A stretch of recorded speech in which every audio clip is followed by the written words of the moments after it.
সেকেন্ডে টুর্নামেন্টের ভিতরে পুরো একটা স্কোয়াডকে ওয়াইপ আউট করার ক্ষমতা রাখে। আমি বলতেছিলাম বাংলাদেশের বেস্ট রাশার ব্লেডের কথা। সে এখন যেভাবে গেম প্লে করে তাকে রাশার না বলে পাগল বলা যায়। টুর্নামেন্টে ব্লেড যেভাবে গেম প্লে করে মনে হয় না তার মতো অন্য কোনো প্লেয়ার গেম প্লে করতে পারবে। কি বিশ্বাস হয় না? তাহলে FFWS এর ব্লেডের এই টুর্নামেন্টের গেম প্লের ভিডিওটাই তোমরা দেখো। তার আগে তোমরা যদি এখনো আমাকে ফলো করে না থাকো, কষ্ট করে একটু ফলো করে দিও। আর তোমরাও যারা এরকম টুর্নামেন্ট খেলতে চাও তাহলে যে কোনো ব্রাউজারে গিয়ে সার্চ করো গেম ক্লাব ভিডিও। এখানে তোমরা রাত দিন 24 ঘন্টায় সকল প্রকার টুর্নামেন্ট ম্যাচ খেলতে পারবা। তোর এই মুহূর্তে পড়ে যাবেন বিপদে, তার এইচপি অনেকটাই কমে গিয়েছে। ইনস্ট্যান্টলি জায়গা পরিবর্তন করে কম্পাউন্ডের ভেতরে চলে গিয়েছে হার্ড কভার মেইনটেইন করার জন্য রাহাত। নিচে নেমে আসবে অন্য প্রান্তে নুরুলস অফিশিয়ালস, তারা কিন্তু তার রেঞ্জের উপরে অনবরত আক্রমণ করে যাচ্ছে। #12 এ ওয়াইপ আউট হয়ে যাবে এক্সট্রিমিয়াক্স। ব্যাক টু ব্যাক গ্রেনেড কিন্তু এই মুহূর্তে থ্রো করেছে ব্লেড।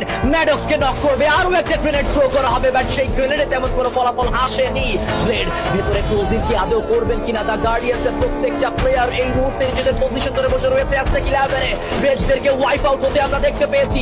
ব্লেড উপর থেকে আক্রমণ করছেন, নক বের করবেন কুটকুশ। ফাহাদকে নক করা হয়েছে, কিল করা হবে confirm. Blade double knock, can he take another one? It's a 1v3 OMG।